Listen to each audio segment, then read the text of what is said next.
नमस्कार, मैं जय प्रकाश शुक्ला। जय श्री राम, भारत माता की जय, वंदे मातरम। एक बार फिर आप लोगों के समक्ष सोनू और मोनू की कहानी के माध्यम से जिंदगी की कुछ सच्चाई के अनुभव प्रस्तुत करने जा रहा हूँ। सोनू एक बड़े सरकारी कर्मचारी का बेटा, भरपूर पैसा, गाड़ी, बंगला, ऐशो आराम की जिंदगी। वही मोनू एक गरीब मजदूर का बेटा, एक झोपड़ी, कुछ फटे वस्त्र। दोनों की उम्र एक जैसी। सोनू को उसके माँ बाप ने 10वीं क्लास तक एक कॉन्वेंट स्कूल में शिक्षा दी। अच्छे टीचर, महंगी स्कूल, शहर की सबसे महंगी स्कूल। शिक्षा के साथ साथ उसकी ट्यूशन लगा दी।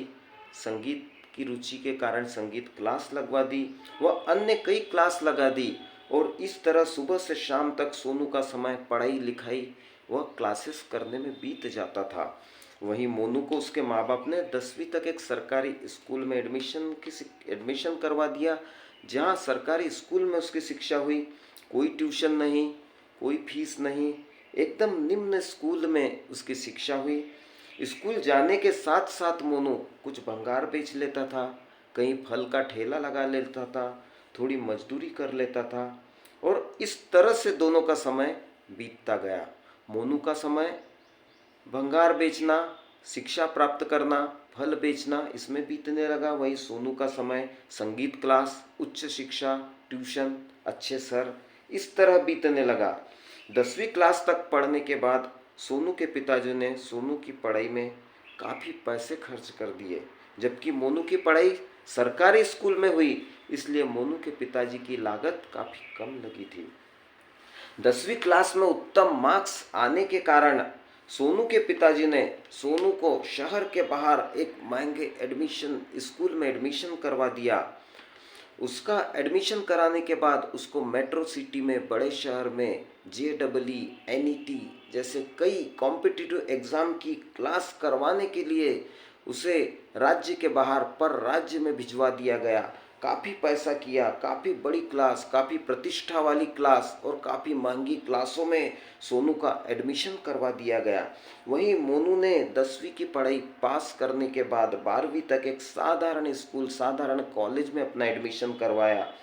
अब वह पढ़ाई के साथ साथ एक मोटरसाइकिल रिपेयरिंग का भी काम करने लगा, गैरेज पर काम करने लगा। वह स्कूल भी जाता, पढ़ाई भी करता तथा अपने पिताजी की मजदूरी में हाथ भी बटाता और साथ में कुछ पैसे भी कमा लेता था। 2 साल के बाद सोनू ने क्लास करके 12वीं की परीक्षा में एकदम उत्तम मार्क्स प्राप्त किए। अच्छे मार्क्स से, उत्तम मार्कों से वह पास होने के बाद उसके पिताजी ने, सोनू के पिताजी ने सोनू को अच्छे इंजीनियरिंग कॉलेज में एडमिशन करवाने के लिए, JEE में अच्छे मार्क्स प्राप्त करने के लिए उसे मेट्रो शहर में एक अच्छे इंजीनियरिंग कॉलेज में उसका एडमिशन करवा दिया।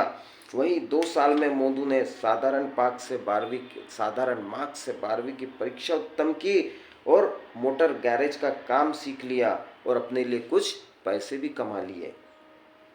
नर्सरी, जूनियर KG से इस इंजीनियर कॉलेज के सफ़र तक सोनू के पिताजी ने सोनू की पढ़ाई पर काफ़ी पैसा खर्च कर चुका थे, जबकि मोनू का खर्च बिल्कुल सामान्य था। 10वीं क्लास, 12वीं class, junior class, competitive exam class, metro city, यहाँ तक कि सोनू के पिताजी सोनू पर 20 से 25 लाख रुपए खर्च कर चुके थे। वही मोनू का एकदम साधारण खर्च में काम चल रहा था और मोनू कुछ पैसे भी कमाने लगा था। अब सोनू मेट्रो शहर में एक नामांकित कॉलेज में इंजीनियरिंग की उच्च शिक्षा प्राप्त कर रहा था। वहीं मोनू ने अब किराए पर अपनी खुद की एक मोटरसाइकिल की गैरेज डाल ली थी।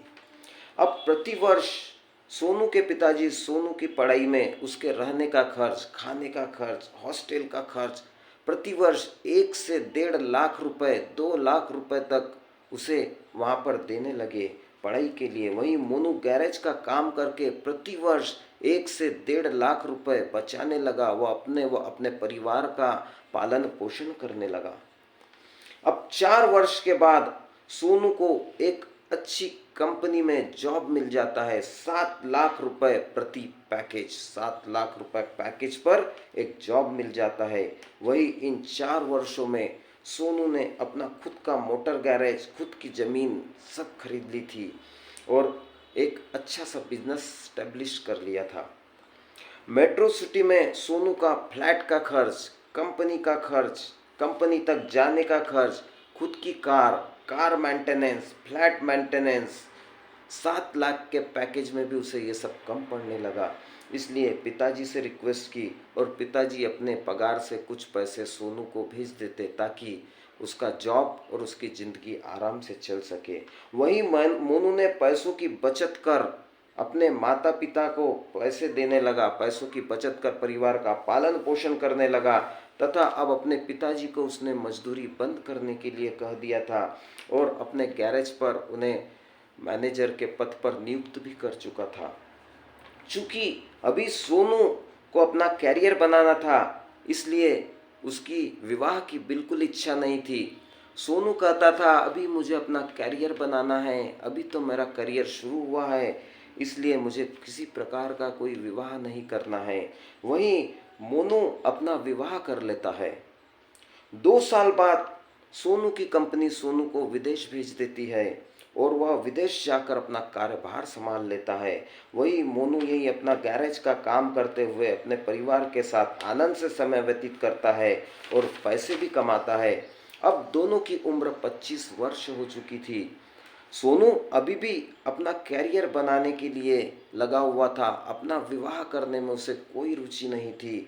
वही मोनू ने अपना खुद का घर, खुद की गैरेज, अपने खुद के लिए एक उत्तम प्रॉपर्टी जमा कर ली थी तथा एक उसके घर में एक संतान ने भी जन्म ले चुका था।